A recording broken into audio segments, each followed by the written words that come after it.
Selamat datang di kanal Spice, St. Philip's Indonesian Congregation Eastwood. Nama saya Pendeta Kian Holik. Selamat menikmati khotbah-khotbah Alkitabiah di kanal ini. Sekiranya ada pertanyaan, dapat menghubungi kami di Instagram atau Facebook @spice.syd atau email kami di spice@stphils.org.au. Kiranya Tuhan memberkati. Dan pasal yang kelima dari Esther. Sekali lagi, ketika kita membaca Esther, kita nggak bisa hanya membaca satu ayat saja. Kita tidak bisa hanya membaca satu bagian saja dari satu pasal, tetapi kita harus membaca sebagian besar lagi dari mungkin 2 pasal seperti sekarang ini.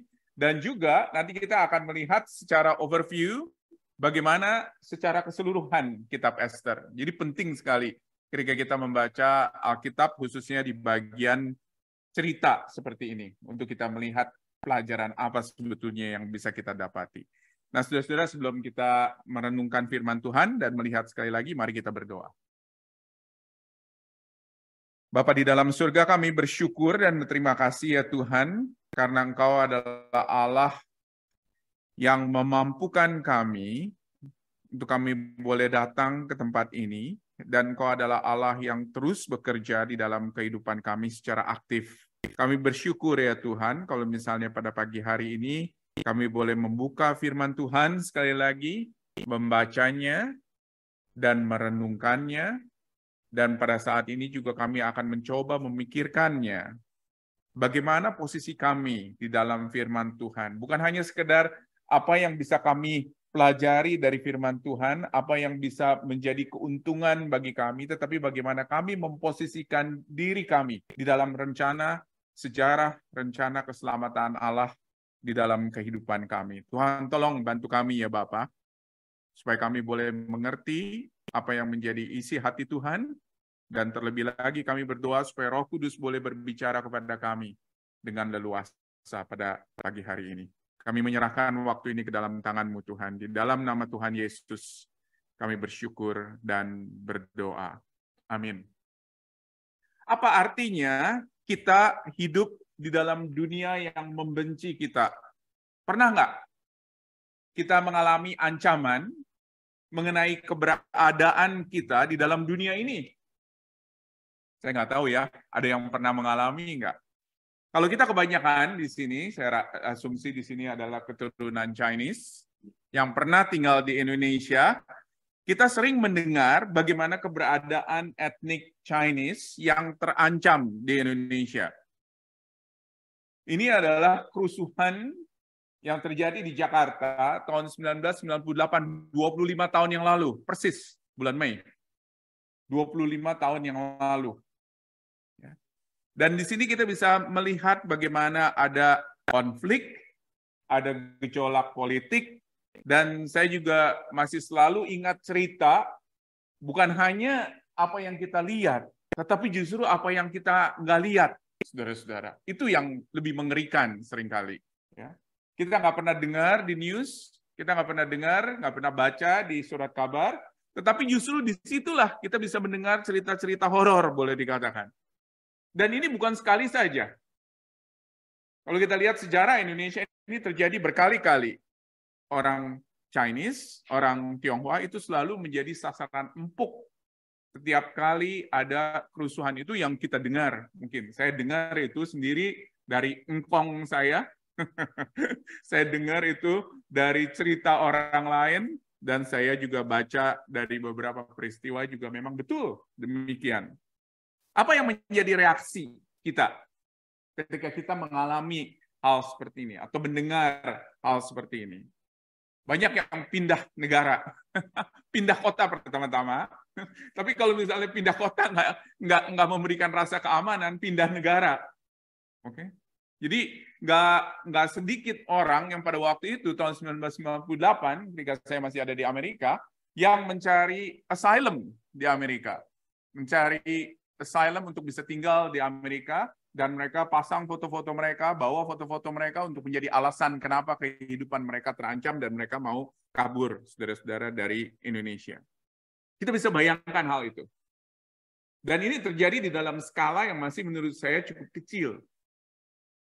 Di kitab Esther, kita baca di dalam skala yang jauh lebih besar. Dan di sini kita bisa melihat bagaimana ada ancaman orang Yahudi pada zaman Esther, dan kita melihat bagaimana minggu lalu, saudara-saudara, keberadaan orang Yahudi terancam.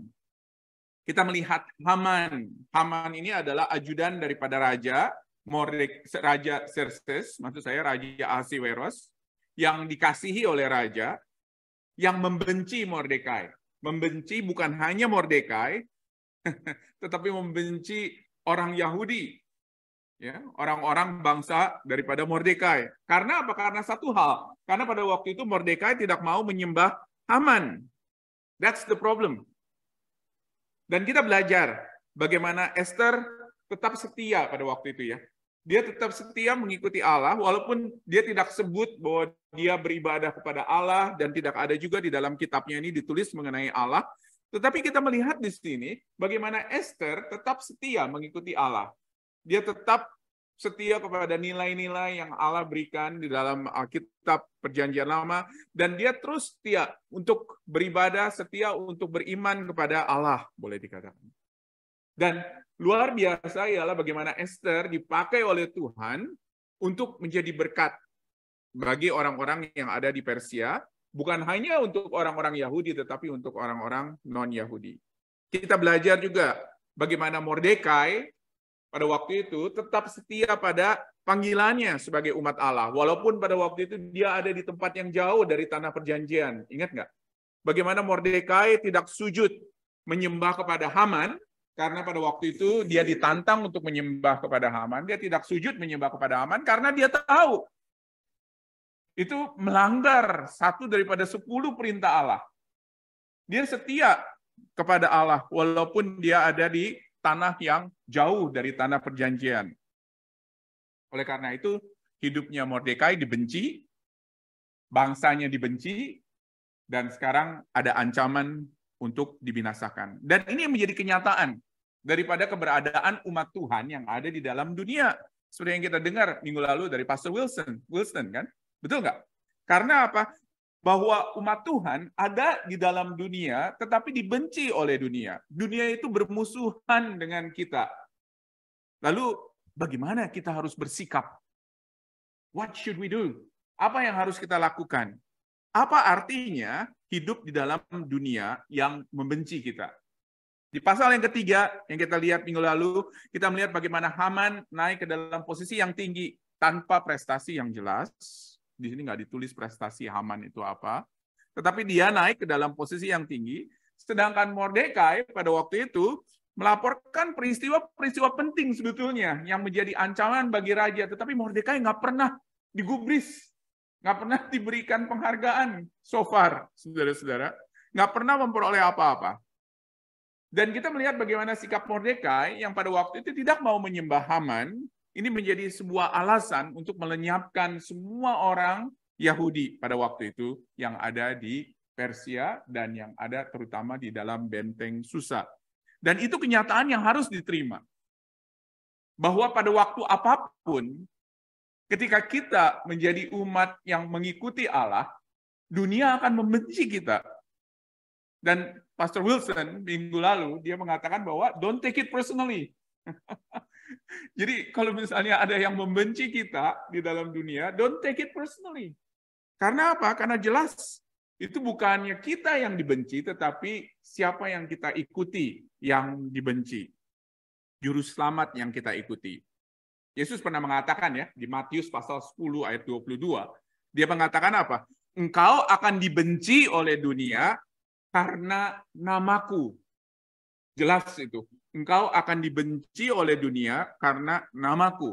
Jadi bukannya engkau mungkin akan dibenci, bukan engkau barangkali akan dibenci, tetapi engkau pasti akan dibenci karena namaku.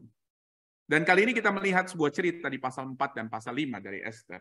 Bagaimana Tuhan tidak tinggal diam. Tuhan nggak tinggal diam.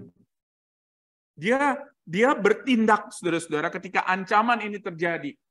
Dan ini kita melihat nggak main-main ya. Ancaman ini bukan hanya ancaman yang terjadi oleh si Haman. Jadi bukan hanya sekedar Haman yang merekayasa ini, tetapi ini masalahnya diberkati oleh raja, diizinkan juga oleh raja. Jadi ini nggak macam-macam, saudara-saudara. Kata-kata raja itu adalah kata-kata final say pada waktu itu.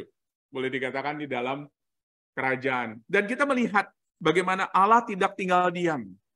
Allah bekerja menyelamatkan umatnya dengan cara yang misterius, tanpa dia harus show off, kasih tahu dia ada pada waktu itu, tetapi dia menyelamatkan umatnya. Dan seringkali kita tidak mengerti apa sebetulnya arti daripada semua plan dan semua rencana yang dilakukan oleh Allah. Kita bingung ya. Saya bingung ketika saya baca 2 pasal ini. Kok narasinya berlangsung, ceritanya berjalan dengan begitu slow. Dari satu pesta ke pesta lain, begitu ya. Kalau misalnya Esther mau ngomong langsung sama raja, to the point aja, betul nggak? Ngapain harus ngundang ke pesta ini, perjamuan ini, dari perjamuan ini undang lagi ke perjamuan lain, undang lagi ke perjamuan lain. Kalau misalnya mau ngomong langsung aja dari Esther ke raja, susah amat gitu kan? Tetapi kita melihat, saudara-saudara, itulah keadaannya pada waktu itu. Itulah budaya pada waktu itu.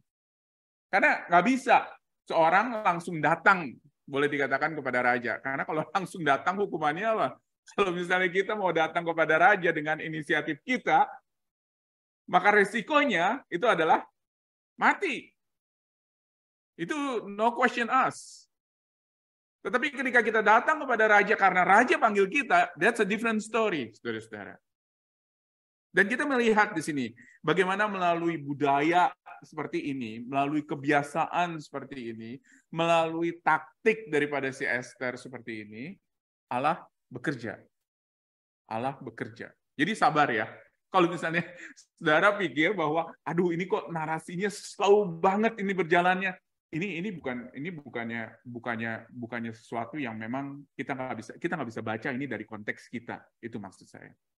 Kita harus melihat kembali dari budaya mereka, dari apa yang terjadi di dalam kehidupan mereka. Ada 2 bagian besar yang akan kita lihat di dalam 2 pasal ini. Yang pertama, kita melihat sebuah bagian yang saya sebut di dalam title-nya, yaitu keputusan yang beresiko, risky decision. Dan ini dimulai sebetulnya dari pasal 4 ayat 12. Mari kita buka Alkitab kita sekali lagi. Saya akan bacakan dari pasal 4 ayat 12. Ketika disampaikan orang perkataan Esther itu kepada Mordekai, ayat 13, maka Mordekai menyuruh menyampaikan jawab ini kepada Esther. Jangan kira karena engkau di dalam istana raja, hanya engkau yang akan terluput dari antara semua orang Yahudi. Sebab sekalipun engkau pada saat ini berdiam diri saja, bagi orang Yahudi akan timbul juga pertolongan dan kelepasan dari pihak lain. Dan engkau dengan kaum keluargamu akan binasa. Siapa tahu? Mungkin justru untuk saat yang seperti ini, engkau beroleh kedudukan sebagai ratu. Dan kita melihat, saudara-saudara, di sini keadaan mereka terancam, keadaan orang Yahudi terancam karena apa? Karena Haman. Oke? Haman sudah merekayasa ini semuanya. Mordekai pada waktu itu minta Esther untuk menghadap raja dan memohon, boleh dikatakan, supaya apa? Supaya bangsanya ini diselamatkan. Tetapi pada waktu itu Esther sendiri nggak yakin apakah rencana ini bisa jalan, ya, apakah ini bisa betul-betul sesuai dengan rencana Allah. Dia nggak jelas juga pada waktu itu. Esther pada waktu itu ada di persimpangan jalan, boleh dikatakan, untuk menentukan apa yang harus dia lakukan. Tetapi dia mengambil sebuah resiko untuk melakukan sesuatu karena dia tahu dengan jelas itu adalah ada di dalam rencana Allah. Mordekai dan Esther yakin bahwa Allah bekerja untuk menyelamatkan umatnya. Perhatikan, di ayatnya yang ke-14 bagian akhir, dikatakan di sini, saat yang seperti ini. Di dalam bahasa Inggris, dikatakan, such a time as this. Orang Yahudi pada waktu itu nggak tahu kalau misalnya keberadaan mereka akan terancam sebelum kejadian ini. Mereka nggak tahu mengenai hal tersebut. Mereka nggak tahu kalau misalnya Esther itu naik menjadi ratu, itu sebetulnya adalah cara Allah untuk nantinya, kita yang tahu akhir cerita ini kan, betul nggak? Tetapi mereka pada waktu itu mereka nggak tahu bahwa Esther pada waktu itu naik sebagai ratu itu adalah cara Allah untuk menyelamatkan umatnya. Luar biasa, saudara-saudara. Di mata Allah, ya, cuma Allah yang tahu mengenai hal ini. Dan manusia nggak tahu. Dia mempersiapkan semuanya ini dengan luar biasa. Dia mempersiapkan Esther naik. Dia mempersiapkan pada waktu itu bagaimana Esther bisa dekat dengan raja untuk mengadakan perjamuan ini. Dan perjamuan itu, dia naik menjadi ratu dan dia dipercaya oleh raja.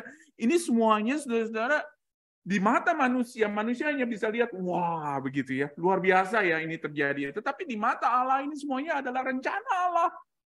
Dari kekekalan, udah ada, saudara-saudara. Dan Allah mempersiapkan semuanya ini untuk menyelamatkan umatnya. Titik. Itu poinnya. Untuk menyelamatkan umatnya. Luar biasa ya. Di mata kita, manusia, kita hanya bisa lihat berapa jauh sih ke depan. Betul nggak?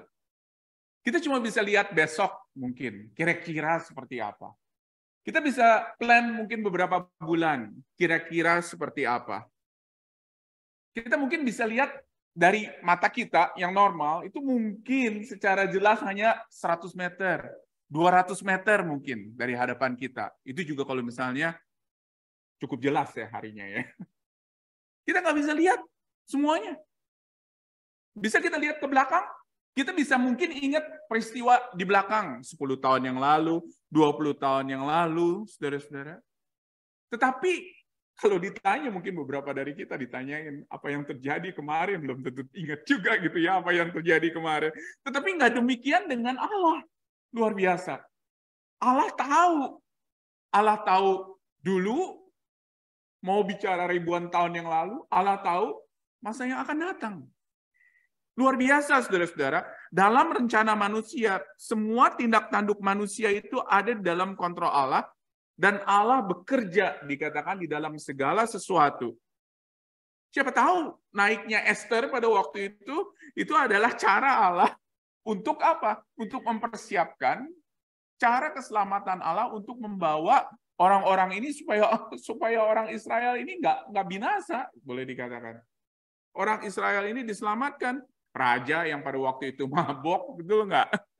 Kita bisa melihat di sini, cari ratu dan kebetulan didapatinya itu adalah orang Yahudi pada waktu itu. Dan ini adalah cara yang seringkali manusia nggak pernah pikir, saudara-saudara. Tetapi Allah bisa pakai ini semuanya untuk mewujudkan rencananya, untuk menggenapkan rencananya. Di mata Allah, itu nggak ada satu hal yang kebetulan. Di mata kita bisa lihat, oh ini coincidence. Betul nggak? Ya, ini coincidence. Tetapi di mata Allah, nggak ada yang kebetulan. Karena semuanya udah diatur dengan baik. Dan Mordekai yakin akan hal tersebut. Dia tahu akan hal tersebut. Dan dia katakan kepada Esther, ambil resiko itu. Ambil resiko itu. Untuk bicara kepada raja. Walaupun Esther tahu resikonya itu apa. Nyatakan kepada raja, mohon kepada dia untuk apa? Untuk menyelamatkan umatnya, boleh dikatakan. Dan seringkali kita pun juga seperti Esther. Ada di persimpangan jalan, betul nggak? Untuk kita mengambil sebuah keputusan. Jalan yang penuh dengan resiko. Resiko dikucilkan. Resiko untuk mati. Resiko untuk mungkin nggak punya banyak teman, saudara-saudara. Tetapi jangan takut ketika kita melakukan keputusan tersebut atas dasar rencana Allah, maka Allah akan melindungi kita, saudara-saudara, luar biasa. Dia akan melindungi kita. Ambil jalan Allah. Kalau saudara ada di persimpangan jalan pada saat ini, ambil jalan Allah. Apapun itu resikonya. Dan Allah memberikan kepada kita sebuah keberanian untuk mentaati dia. Keberanian untuk mengikuti dia. Walaupun itu adalah keputusan iman. Perhatikan saudara-saudara, resiko yang diambil oleh Esther di sini bukan main-main ya. Perhatikan ayat 15 dari pasal 4. Ketika maka Esther menyuruh menyampaikan jawab ini kepada Mordekai. Pergilah, kumpulkanlah semua orang Yahudi yang terdapat di Susan, berpuasalah untuk aku. Janganlah makan dan janganlah minum 3 hari lamanya, baik pada waktu malam, baik pada waktu siang. Aku serta dayang-dayangku pun akan berpuasa demikian. Dan kemudian aku akan masuk menghadap raja, sungguh pun berlawanan dengan undang-undang. Karena dia nggak diundang oleh raja. Kalau terpaksa aku mati, biarlah aku mati. Apa artinya di sini, saudara-saudara? Artinya ialah buat Esther, dia berani untuk mengambil resiko, bahkan sampai mati pun dia berani, walaupun pada saat itu adalah keputusan yang penuh dengan resiko, keputusan yang merupakan kehendak Allah. Itu keputusan yang nggak mudah. Tetapi buat dia, lebih baik dia melakukan kehendak Allah daripada dia hidup di dalam dunia ini dan tidak melakukan kehendaknya. Kita seringkali juga ada di dalam persimpangan jalan seperti Esther, di mana kita harus mengambil keputusan. Saya harus ngomong apa? Ketika bos saya ngomong kepada saya bahwa you have to do this, yang kita tahu itu berlawanan dengan nilai-nilai kita sebagai orang Kristen. What are you gonna do? Apa yang harus kita lakukan? Ketika orang tua kita bilang, nggak boleh ke gereja, apa yang harus kita lakukan? Keputusan yang beresiko. Tetapi ketika kita melakukan keputusan tersebut di dalam rencana Allah, apa yang menjadi kehendak Allah, maka Allah juga akan memberikan perlindungan. Dia akan memberikan jalan keluar. Itu yang dilakukan oleh Esther. Buat Esther lebih baik mati melakukan kehendak Allah daripada dia hidup dan tidak melakukan kehendak Allah. Luar biasa ya. Di sini kita bisa belajar sebuah pelajaran yang luar biasa dari Esther. Yang kedua, saudara-saudara, kita melihat di sini bagaimana pada akhirnya plan-nya daripada Esther. Esther bukan hanya sekedar mengambil sebuah keputusan yang beresiko, keputusan iman tanpa mikir, tanpa ada plan, saudara-saudara. Dan kita melihat apa yang menjadi plan, rencana eksekusi daripada Esther. Setelah 3 hari puasa, maka Esther memberanikan diri ya. Biasa puasa itu dilakukan pada waktu itu oleh umat Allah untuk betul-betul menunjukkan desperation mereka kepada Allah. Karena mungkin ada sebuah keputusan yang penting yang harus dilakukan. Dan Esther memberanikan diri pada waktu itu datang kepada raja dengan sebuah resiko. Seperti yang tadi saya kasih tahu. Kalau orang datang kepada raja tanpa diundang, resikonya itu adalah mati. Dan Esther memberanikan diri pada waktu itu untuk melakukan hal tersebut. Dan ini yang merupakan taktik daripada Esther. Di pasal yang kelima kita lihat. Dengan kelihayannya, dengan kebijaksanaannya, yang saya yakin itu semuanya berasal dari Tuhan. Untuk dia tidak langsung meminta kepada raja on the first instance. Lihat nggak? Ini berapa kali perjamuan nih? Dia undang raja ke perjamuan ini, raja bilang, mau apa sih lu? Terus dia undang lagi raja ke perjamuan yang lain, saudara-saudara. Dan ini merupakan taktik yang memang Esther lakukan untuk apa? Untuk memperoleh kepercayaan daripada raja. Supaya raja tahu bahwa ya, memang dia adalah orang-orang yang sungguh bisa dipercaya. Jadi ketika raja tanya pada waktu itu, apa sih sebetulnya yang diinginkannya? Pasti akan langsung diberikannya. Lihat ayatnya yang keempat, saudara-saudara, dari pasal 5. Jikalau baik pada pemandangan raja, datanglah kiranya raja dengan Haman pada hari ini ke perjamuan yang diadakan oleh hamba bagi raja. Jadi Esther pinter ya. Raja ini adalah raja yang gila pesta, gila makan, saudara-saudara.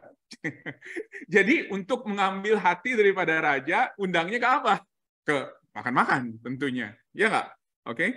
Jadi untuk mengambil hatinya, dibikinlah pesta perjamuan.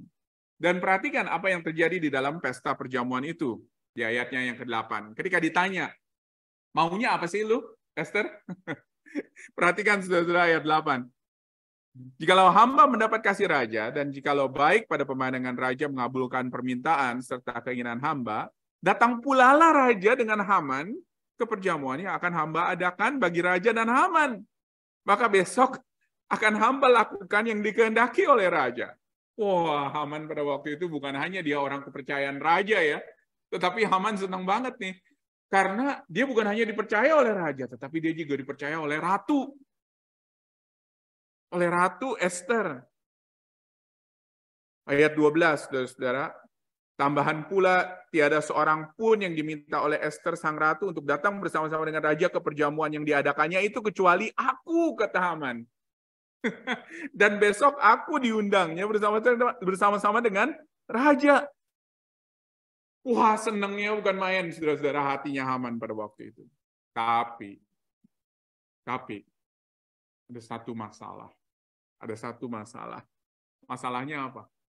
Semasa si Mordekai itu, ya, musuh bebuyutannya itu masih ada. Aduh, tiap kali papasan, ketemu muka begitu ya sama Mordekai. Maka perhatikan ayat 9 coba. Pada waktu itu keluarlah Haman dengan hati riang dan gembira. Ini udah pede banget, saudara-saudara.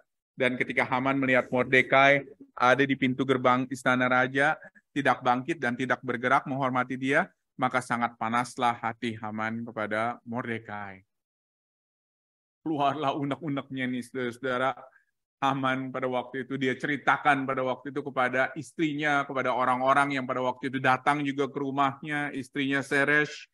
Maka Haman cerita di ayat 11, maka Haman menceritakan kepada mereka betapa besar kekayaannya, banyaknya anak laki-laki, segala kebesaran yang diberikan raja kepadanya, serta kenaikan pangkat dan lain sebagainya, saudara-saudara. Dan Zeresh tentunya sebagai istrinya, dia udah bosen saudara-saudara negeri itu. Karena apa? Karena gue udah tahu, anak berapa juga gue udah tahu, emangnya yang ngelahirin lu begitu ya. Betul nggak? Yang lahirin kan gue, kata si Zeresh. Udah tahu berapa anaknya, berapa hartanya udah tahu, keberhasilannya berapa, piagamnya berapa, udah tahu juga, saudara-saudara. Cuma ada satu yang menjadi ganjelan daripada hati Haman, yaitu siapa? Mordekai. Mordekai masih hidup, dan dia nggak mau menyembah Haman. Jadi udahlah, si Zeresh itu bilang, daripada susah-susah gitu ya, mendingan rencana ini. Perhatikan ayat 14. Suruhlah orang membuat tiang yang tingginya 50 hasta dan persembahkanlah besok pagi kepada raja supaya Mordekai disulahkan, yaitu digantung di tiang, saudara-saudara. Disulahkan orang pada tiang itu, kemudian dapatlah engkau dengan bersuka cita pergi bersama-sama dengan raja ke perjamuan itu. Jadi Haman itu adalah orang yang paling dipercaya oleh raja, jadi apapun yang dia lakukan juga nggak akan jadi masalah di sini. Bikinlah rencana itu. Dan kita melihat nanti di akhir kitab Esther, bagaimana rencana itu pada akhirnya backflip. Melawan kepada Haman. Tapi paling di sini Haman udah happy. Kita harus stop di situ dulu. Haman sudah happy, paling nggak udah ada rencana, boleh dikatakan. Walaupun dia juga nggak tahu rencana ini akan seperti apa. I'm sorry, kita harus stop di situ dulu. Pelajaran apa yang bisa kita pelajari dari dua pasal ini? Ada dua hal. Yang pertama-tama, nothing is coincidence. Nggak ada yang kebetulan. Nggak ada yang kebetulan.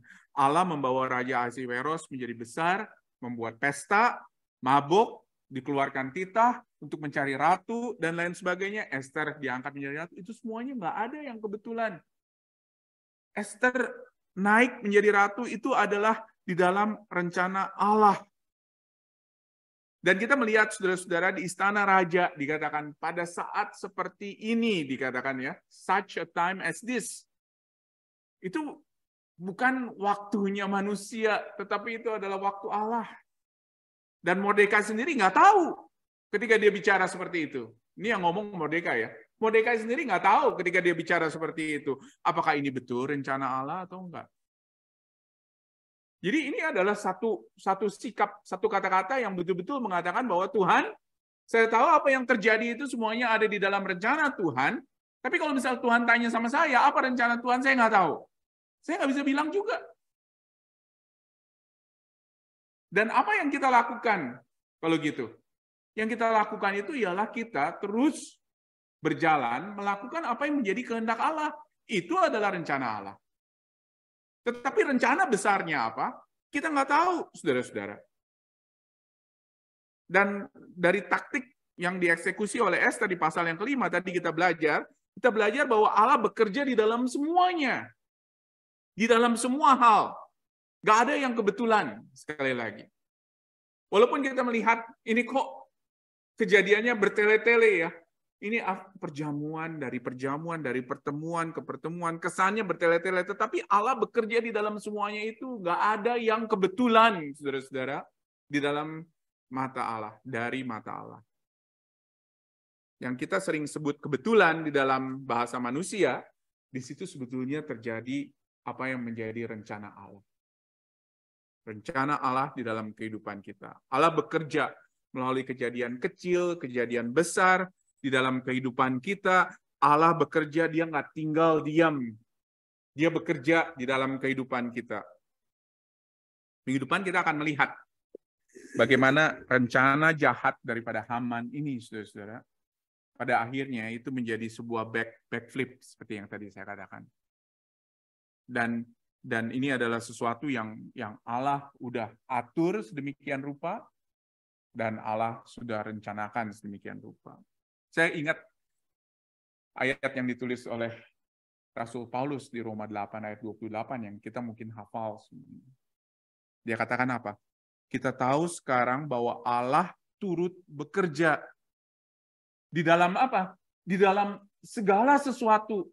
Di dalam segala sesuatu untuk mendatangkan kebaikan bagi mereka yang mengasihi Dia, yaitu bagi mereka yang terpanggil sesuai dengan rencana Allah. Jadi Allah bekerja. Ketika kita melakukan rencana Allah, kehendak Allah yang sudah jelas, yaitu dengan mentaati firman-Nya, melakukan apa yang Dia katakan, maka Allah bekerja, saudara-saudara, di dalam itu semuanya. Dan ini adalah sebuah assurance yang diberikan kepada kita. Jadi, apa yang menjadi rencana Allah di dalam kehidupan saya?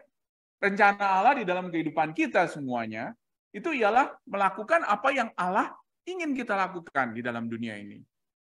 Mentaati Dia, mengikuti Dia, depend kepada Dia di dalam segala hal. Itu yang adalah rencana Allah. Rencana yang mikroskopik. Rencana yang besar apa? I don't know. Nggak ada yang tahu.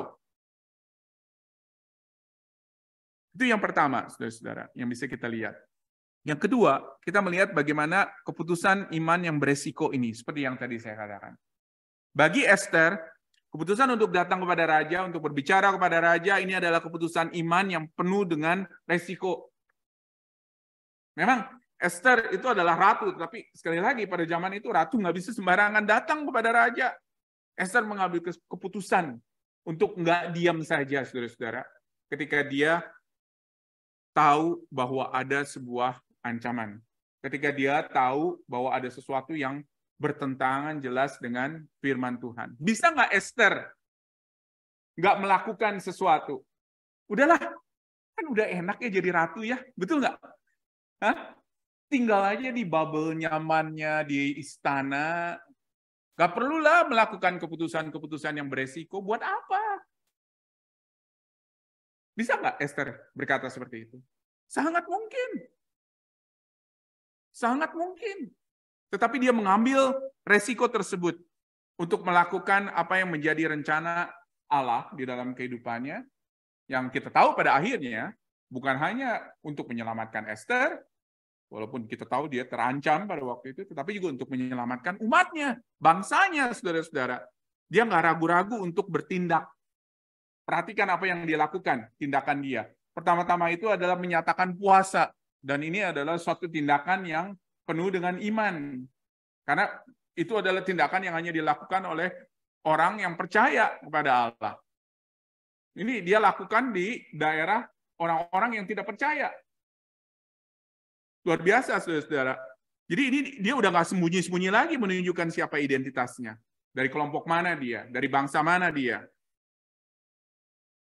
Esther dengan berani melakukan sebuah tindakan yang beresiko.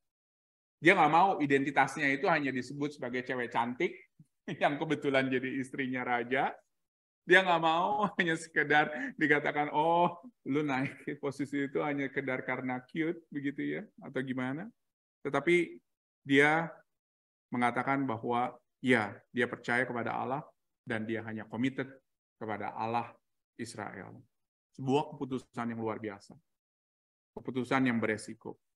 Dan ini terjadi juga kepada pengikut Kristus dari semua tempat, dari semua abad, pada saat ini sekarang, pada waktu yang lalu, dan pada waktu yang akan datang. Karena apa? Karena kita tahu, saudara-saudara, mengikuti Kristus itu ada resiko. Selalu akan ada resiko. Cuma pertanyaannya ialah, berani nggak kita mengambil resiko tersebut? Mau nggak kita mengambil resiko tersebut? Akan ada waktunya, saatnya, di mana kita harus mengambil keputusan, apakah saya mau mengikuti dunia, atau saya mau mengikuti Kristus. Jangan pikir bahwa, oh saya tinggal di comfortable bubble saya di Australia, saya nggak perlu mengambil keputusan itu. Akan ada waktunya, di mana kita harus mengambil keputusan itu. Apakah kita mau mengatakan, saya percaya kepada dan saya taat kepada nilai-nilai Allah, atau saya harus ikut dengan nilai-nilai dunia, saudara-saudara. Akan ada waktunya, di mana kita harus seperti Esther berkata, kalau terpaksa aku mati, aku akan mati. Istilahnya. Dan bagi Esther, dia lebih baik mati dan taat, melakukan, bertumpu kepada nilai-nilai Allah, dibandingkan dia hidup, tinggal di dalam zona nyamannya dia di istana. Untuk keamanan dia. Untuk kenyamanan dia. Bagaimana dengan kita? Bagaimana dengan kita? Akan ada waktunya, saya bilang, di mana kita harus memilih hal itu. Siap nggak kita? Mari kita berdoa. Bapa dalam surga, kami bersyukur dan terima kasih ya Tuhan, buat kebenaran firman Tuhan yang boleh kami baca dan kami renungkan. Tuhan, ada begitu banyak yang kami pelajari di sini ya Tuhan. Tetapi Tuhan tolong ingatkan kami sekali lagi. Siapa kami? Siapa Engkau? Dan bagaimana kami memerlukan Tuhan Yesus Kristus di dalam kehidupan kami. Karena kami adalah manusia yang berdosa. Manusia yang sangat-sangat terbatas. Kami nggak tahu Tuhan apa yang terjadi besok, minggu depan, tahun depan. Tapi kami tahu ketika kami hidup sekarang, kami dipanggil untuk melakukan apa yang menjadi kehendak Allah yang jelas, yang nyata, yang ada di depan kami. Kami berterima kasih ya Tuhan, karena kasih karunia yang Tuhan sudah berikan di dalam Yesus Kristus. Dan keselamatan. Tuhan, kami bersyukur kalau misalnya kami ada di dalam sejarah rencana keselamatan Allah bagi dunia.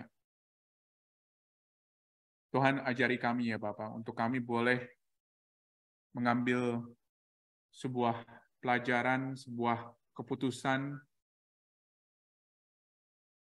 untuk keputusan yang memuliakan Tuhan, yang meninggikan Tuhan.